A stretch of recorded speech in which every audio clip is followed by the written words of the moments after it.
Hello friends, जय श्री कृष्णा, राधे राधे। कैसे हैं आप सब? आई होप आप सब अच्छे होंगे। आज मैं आपको इस वीडियो में एक कथा सुनाने जा रहा हूँ। यस फ्रेंड्स, इस कथा को आप घर पे सबको जरूर सुनाएं। जी, एकादशी की नहीं है, अच्छी है, इसलिए सुना रहा हूँ। कमल किशोर सोने और हीरे के जवाहरात बनाने और बेचने का काम करता था। उसकी दुकान से बने हुए गहने दूर दूर तक मशहूर थे। लोग दूसरे शहर से भी कमल किशोर की दुकान से गहने लेने और बनवाने आते थे। चाहे हाथों के कंगन हो, चाहे गले का हार हो, कानों के कुंडल हो, उसमें हीरे और सोने की बहुत सुंदर मीनाकारी होती थी। सब देखने वाले देखते ही रह जाते थे। इतना बड़ा कारोबार होने के बावजूद भी कमल किशोर बहुत ही शांत और सरल स्वभाव वाला व्यक्ति था।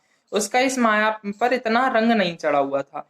एक दिन उसका कोई मित्र उसकी दुकान पर आया, जो कि अपने पत्नी सहित वृंदावन धाम होकर आ रहा था। उस मित्र ने सोचा कि चलो थोड़ा सा प्रसाद अपने मित्र कमल किशोर को भी देता चलूं।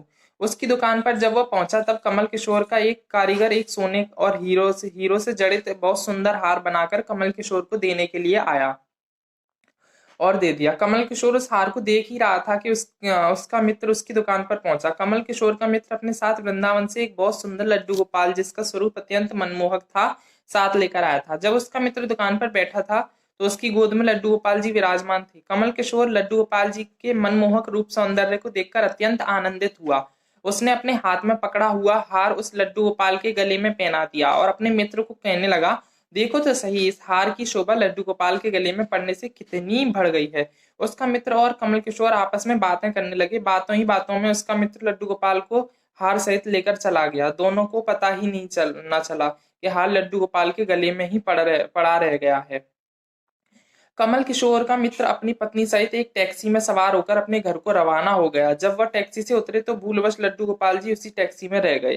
टैक्सी वाला एक गरीब आदमी था, जिसका नाम बाबू था, जो कि दूसरे शहर से यहाँ अपने परिवार का पालन पोषण करने के लिए टैक्सी चलाता था।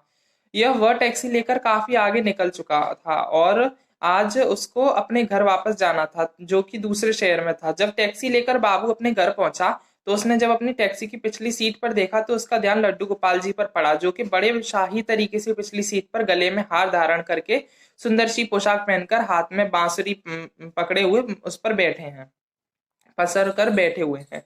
बाबू यह देखकर एकदम से घबरा गया कि ये लड्डू गोपाल जी किसके हैं। लेकिन अब वह दूसरे शहर में अपने अब वो दूसरे शहर से अपने शहर जा चुका था, जो कि काफी दूर था, और वह सवारी का घर भी नहीं जानता था। तो वह सुविधा में पड़ गया, वो दुविधा में सॉरी फ्रेंड्स, वह दुविधा में पड़ गया कि वह क्या करे। लेकिन फिर उसने बड़ी श्रद्धा से हाथ धोकर लड्डू गोपाल जी को उठाया और अपने घर के अंदर ले गया।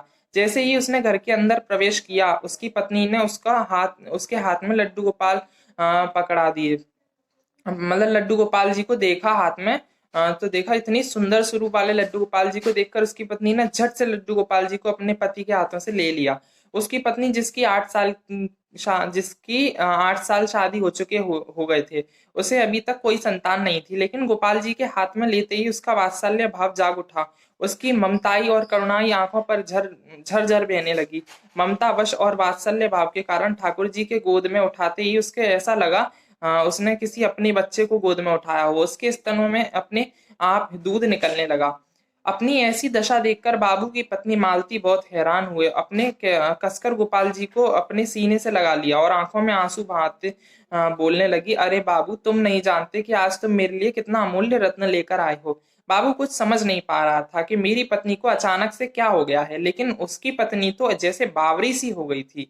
वह गोपाल जी को जल्दी से जल्दी अंदर ले गई और उससे बातें करने लगी।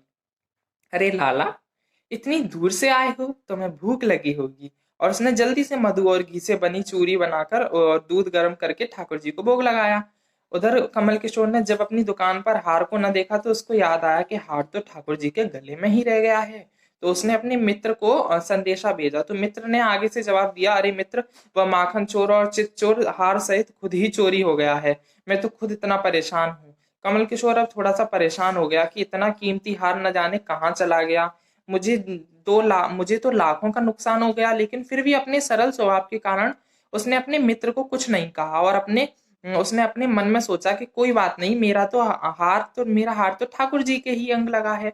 अगर मेरी भावना सच्ची है, तो ठाकुर जी उसको पहने रखें। उधर बाबू और उसकी पत्नी मालती दिन रात ठाकुर जी की सेवा करते। अब तो मालती और बाबू को लड्डू गोपाल जी अपने बेटे जैसे ही लगने लगे।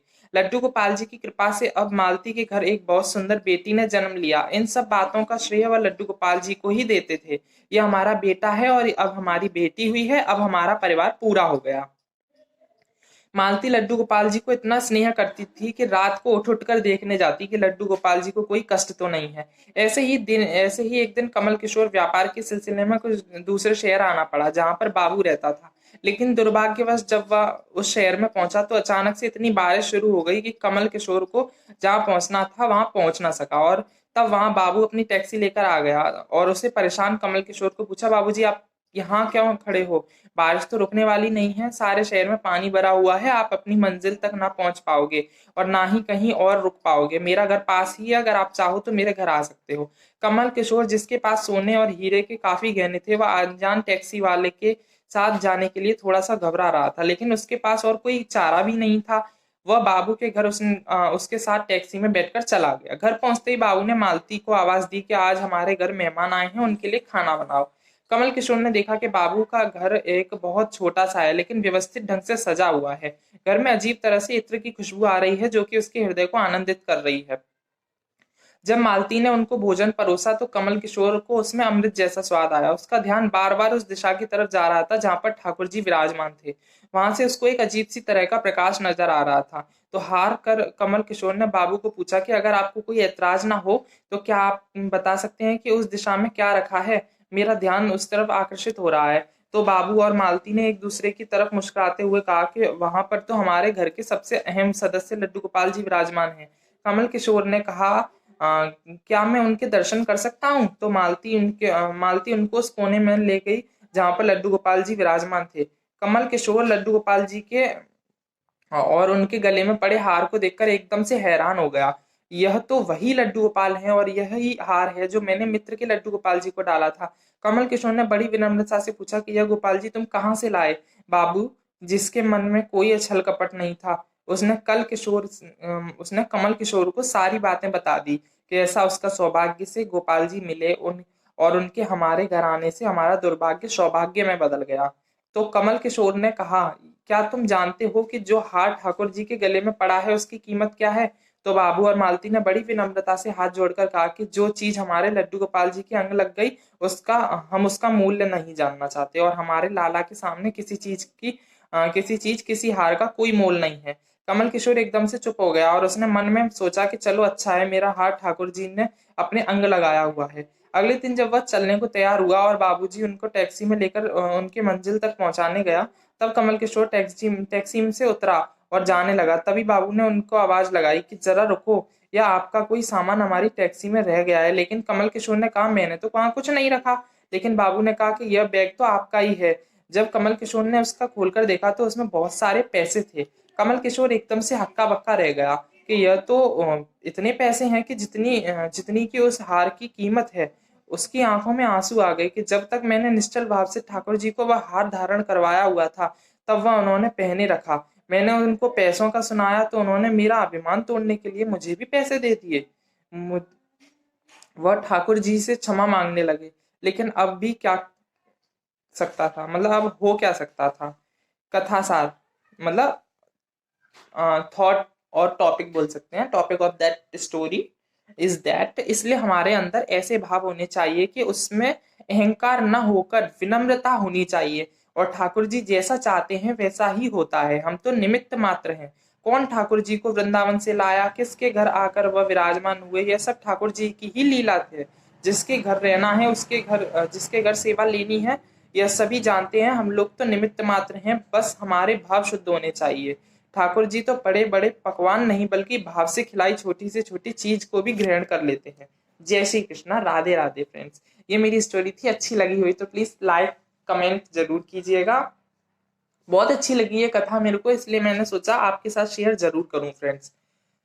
अगर अच्छी लगे तो लाइक शेयर सब्सक्राइब जरूर कीजिएगा। थैंक यू, राधे राधे, जय श्री कृष्णा।